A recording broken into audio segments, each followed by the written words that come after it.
না একদম না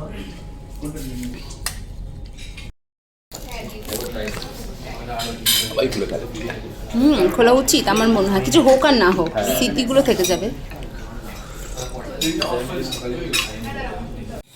বলো তোমার কেমন লাগছে খেয়ে এখানে? খুবই ভালো লাগছে, তুমি এসছো তাই আরো ভালো লাগছে। ঠিক আছে, আমি চ্যানেলটা দিয়ে দেবো, সাবস্ক্রাইব করে নেবে। ঠিক আছে।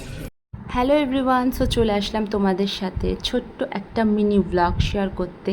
আর এই ব্লগটা কিন্তু অ্যাকচুয়ালি আমার আইব্রো ভাতের ব্লগ। আর আইব্রো ভাতটা কিন্তু আমার এটা সেকেন্ড পর্ব। ফার্স্ট পর্বতে আমার মামি আমাকে খাইয়ে দিয়েছিল আইব্রো ভাত। আর যেহেতু মামা বাড়ি থেকে খাওয়ানোটা নাকি শুভ, মামির হাতে ফার্স্ট টাইম খাওয়াটা খুব শুভ, তো সেই কারণে মামির কাছেই ফার্স্ট টাইম আমি আইব্রো ভাতটা খাই। আর সেকেন্ড আইব্রো ভাতের ইনভাইট কিন্তু আমাকে উজ্জ্বল মানে ইনি করে ফেলেছিল, তো সেই কারণে ওর সাথে আমার আসা সাংঘাইতে। আর সাংঘাইয়ের কিন্তু অ্যাম্বিয়েন্সটা কিন্তু ভীষণ ভালো ছিল। তো তোমরা দেখবে, আমি একটা ভিডিও ক্লিপ নিয়েছিলাম, তো ওখানে এই অ্যাম্বিয়েন্সটা একটু দেখো।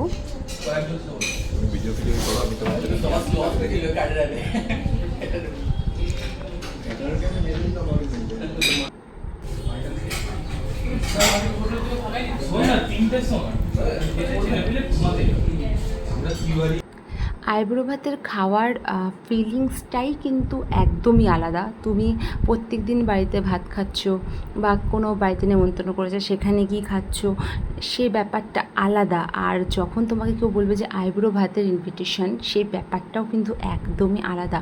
তো যারা যারা আইব্রো ভাত খেয়েছে একমাত্র তারাই এই ফিলটা নিতে পারবে, যে আইব্রো ভাত খাওয়ার যে ফিলিংসটা যে কীরকম অদ্ভুত, সেটা একমাত্র তারাই বুঝবে যে আইব্রো ভাতের ব্যাপারটা। যাই হোক, তো এইখানে আমি এখন আইব্রো ভাতের ব্যাপারটা ঠিক সেরকম বুঝিনি, কারণ যেহেতু রেস্টুরেন্টে গিয়ে খাচ্ছিলাম, তো সেই কারণে কিন্তু রেস্টুরেন্টে কিন্তু ও খুব সুন্দরভাবে ব্যাপারটাকে অ্যারেঞ্জ করেছিল, সাজিয়ে গুছিয়ে নিয়ে। যেহেতু এটা বাফেট সিস্টেম ছিল, তো সেই কারণে ওরকমভাবে সাজানো তো ঠিক যায়নি, এটা আমাদের পছন্দ মতো আমরা খাওয়া নিয়ে খাচ্ছিলাম। তো এখানে অনেক রকম ভ্যারাইটি খাবার ছিল। আমি তো এত কিছু খাইনি, একদমই খাইনি। আমি জাস্ট হালকা করে স্টার্টার খেয়েছি। আর ওখানে কিন্তু স্যুপটা ভীষণ টেস্ট ছিল। আমি ওটা চিকেন স্যুপ ছিল আর ভীষণ টেস্ট ছিল। আর স্টার্টারগুলো আমার খুব একটা ভালো লাগেনি, কিন্তু আবার খুব যে বলবো খারাপ একদমই নয়। সবচেয়ে ওখানে বেশি বেটার আমার লেগেছে মাটন বিরিয়ানিটা, হেভি টেস্টি ছিল মাটন বিরিয়ানিটা। আমি পেঁয়াজ শসা একটা একটা করে নিচ্ছিলাম, আমি ভাবছিলাম মনে হয় প্লেট ফুল হয়ে যাবে। আর রায়তাটাও কিন্তু ভীষণ টেস্টি ছিল। আর ওখানে না দেখছিলাম এত ফাস্ট খাওয়া শেষ হয়ে যাচ্ছে, কিছু নিতে যাচ্ছি ফাঁকা, কিন্তু হ্যাঁ ওরা খুব তাড়াতাড়িও কিন্তু খাবার সার্ভ করছিল। আর এখানে একটা ব্যাপার হয়েছে, আমি এখানে বিরিয়ানিতে এসে দেখছি মাটন নেই। এখানে মাটন আমি পাইনি। তারপর হয়তো এটা পানিরের কোনো কিছু একটা ছিল, পানিরের। আর এটা আমি ঠিক বুঝতে পারছি না, ডাল মাখনি বা এরকম কিছু একটা ছিল, বাটার নানও ছিল, হয়তো আমি নিইনি। যাই হোক, আর মাটনটা দেখো, আমি যে নিতে যাব তখন দেখছি মাটন নেই, কিন্তু ওরা কিন্তু এসে সঙ্গে সঙ্গে মাটনটা দিয়ে দিয়েছে। আর মাটনটা এত তাড়াতাড়ি ওখানে ফিনিশড হচ্ছে, কারণ এত সফট আর এত টেস্টি। বিরিয়ানি কিন্তু সব জায়গায় খুব একটা টেস্ট হয় না, ঠিক আছে, কিন্তু ওখানে বিরিয়ানিটা কিন্তু খুব সুন্দর ছিল। কারণ আমি ফার্স্ট টাইম সাংঘাইতে গিয়ে খাই, আমার কিন্তু খুব ভালো লেগেছে। আমি তো মাটন বুঝতেই পারছি না কোনটা তুলবো। যাই হোক, আমি একবার মাটন বিরিয়ানিটা নিয়েছিলাম, আর হয়তো সেকেন্ড টাইম একবার নিয়েছিলাম মাটন বিরিয়ানিটা। আর দুবার নেওয়াতেই আমার পুরো অবস্থা টাইট হয়ে গেছে, কারণ আমি এত খেতে পারি না। আমার মনে হয় সব বাফেট টাফেট তারাই খাও যারা খেতে পারো, আমি কিন্তু একদম খেতে পারি না। আমার বারবিকিউ নেশনসে গিয়েও ঠিক সেম জিনিসটাই আমার সাথে হয়েছে। আমি কিন্তু অল্প অল্প করে খেতে খেতে আমার পেট ভরে যায় লাস্টে, আর আমি মেন কোর্সে ঠিকঠাক করে আমি খেতে পারি না।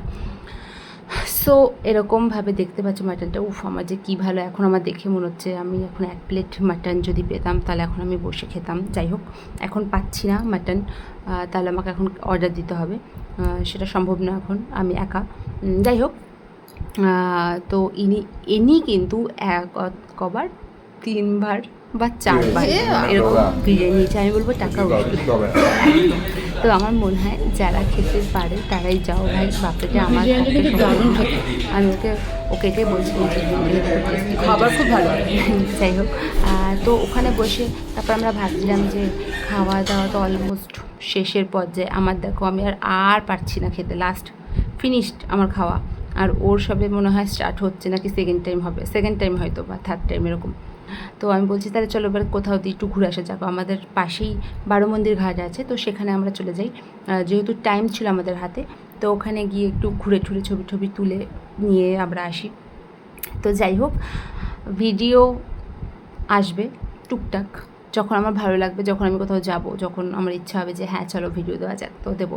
তো তোমরা যারা যারা ভিডিও দেখছো, তো তোমাদের সবাইকে থ্যাংক ইউ সো মাচ। তো দেখো এরকম টুকটাক ভিডিও আমি নিয়ে আসবো। এটা গাছ থেকেও চুরি করেছে এই ফুলটা। যাই হোক, আর এখানে আমি পায়রা তাড়াচ্ছিলাম, ভিডিওটাও নিতে পারিনি, পায়রা তাড়ানোর পর ভিডিও নিয়েছে। সো যাই হোক, টাটা বাই বাই। ভালো লাগলো সবার সাথে শেয়ার করতে ব্যাপারটা। সো নেক্সট ভিডিও দেখা হচ্ছে, টাটা।